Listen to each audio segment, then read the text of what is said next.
Hi, I'm Tamara Lackey, and on this episode of reDefine show for Adorama TV, I speak with my friend and fellow Nikon Ambassador, the internationally acclaimed Joe McNally, on how he was the last staff photographer for Life magazine, how he brings his unique ideas to life so powerfully, and why partnering with the right person can make all the difference in the world.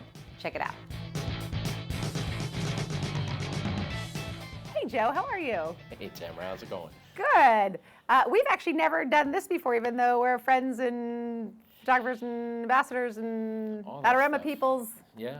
Well, that's the weird thing about a life as a photographer. You travel so much, right? Yes. And you can not see each other for like 2 years. Right. And then you just pick up the conversation. Like, so anyway, like I was saying. Yeah, remember that time? Pretty much. 3.5 years ago when we last saw each other? Yeah. And we just think it's completely normal. Yeah. Because that's the life we lead. Exactly. But I was thinking about like the connections that I have to you, or like I think obviously both have done work with Adorama forever and partnered with Adorama, but also Nikon Ambassadors. and also Mileo. We both were early adopters of Mileo together. Adopters, yep. And there's something else. I was trying to remember it.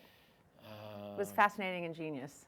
It was a great connection. Well, we were connected there, obviously, because Yes. we're both fascinating. And, Yes. No, I can't think of it. But yeah, I think the whole social media swirl Yes. and digital and transmission and immediacy and all that stuff has connected us in ways we never could have imagined when we started our career. Yeah. And you started your career with, tell us a little bit about Life magazine.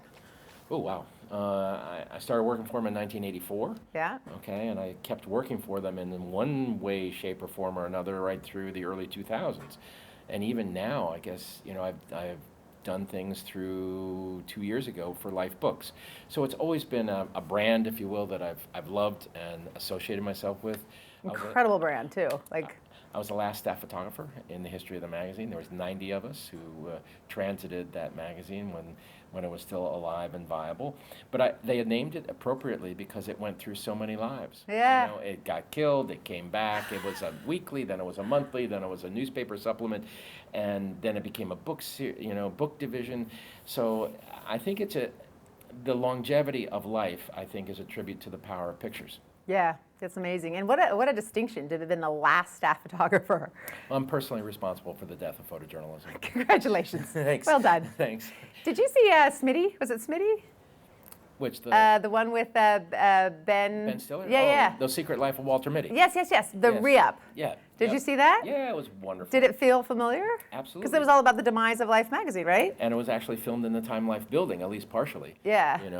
I am a little bit of Walter Mitty, because I live in the realm of my imagination a great deal. And my wife, Annie, my beautiful, patient wife. Beautiful, patient, loving. Yes. And she's right there. She's right over there. And she will tell you that I drift. Sometimes, like, I might drift right now. We have a sharp nod, yes. Because, you're just wandering, you're thinking about it, and then all of a sudden you think, wow, that, and then people kind of look at you funny, like, Joe. Yeah, hello, you still in there? Is anybody home? But I oftentimes find that's where, as I'm sure you do as well, your imagination is a powerful thing photographically.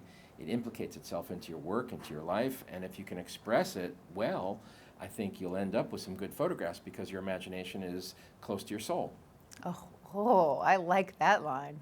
It's just, That's it's brilliant. part of you. It's part That's of you. true. And if you try to explain it, I'm sure you've been in pitch sessions too, at magazines or clients, where you are trying to explain your imagined set of photographs. Don't you see it? And it's like taking your clothes off in a conference room because you're actually stripping yourself naked in lots of ways. Do you do that too? Well, it gets attention, It actually cuts to the chase. They either give you the job at that point or they don't. Get out. But no, I always tell young There's the vulnerability of it. Don't be afraid of your imagination because it's the path to photographs that will really resonate. Because it is part of your soul, it's part of your mind, it's your life. In life's embrace of the world that you've seen and how you then interpret that. Yeah. I remember talking to you once and asking you if, because you do so much travel, like if you're on a plane and your laptop's dead and there's no movie and you've read the book and your wife's not there and it's just you, what do you do? Where does your mind go? And that's what you said. Yeah, you wander into like, what could I do? Or if you're heading to a job, certainly you start to wander into the vagaries that the job might present to you. How's the client going to be? I hope the talent is cooperative. I hope it doesn't rain. I hope my rental car is there like they promised. I mean, all the things that can befall you as a photographer. Yeah. We are beset by problems that are all around us, and sometimes the fact that you actually come up with a successful photograph out of a location venture is a minor miracle, because lots of stuff conspires against you. So I wander into that, or I'll wander into a future job. I mean, I'm not, my mind is a bit of a beaver dam, It's like it doesn't let much go downstream. I keep ideas in my head for years and years and years. And in fact, like this year, I finally got something. I wanted to build a set completely out of mirrors in the desert. Oh, yeah. And so we did that, and I had thought about that literally for probably 20 years. Just came in your mind, and you're like, one day I'll get to it, and then, One but then of these you days. actually do it. Yeah, it's like a bookmark in your computer. How did you become known as like so good with speed lights too? I mean, was that on purpose? Is that just something you decided that's one of your talents, and I'm gonna put it on a bus? I mean, what is that? To suggest that anything in my career happened with a predestined purpose or plan in mind It's more like, is really speaking way too much. It's a too grand a claim. Okay. I've sort of fallen in the right and wrong direction throughout my whole. It's like tumbling, forward as a photographer. You bounce into rocks, you leap the stream, you have no idea what's over the bend. I mean, I've made an entire career out of doing whatever seemed to be the next best thing to do, which does sound mildly idiotic. I get it. It sounds okay? floppy. Yeah. But, you do. I mean, how can you plan a life as a photographer?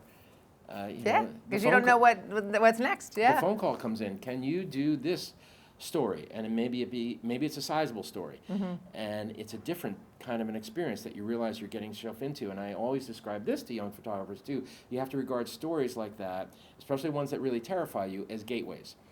You walk through that story, and it's a door that opens, and on the other side, you'll be a different photographer.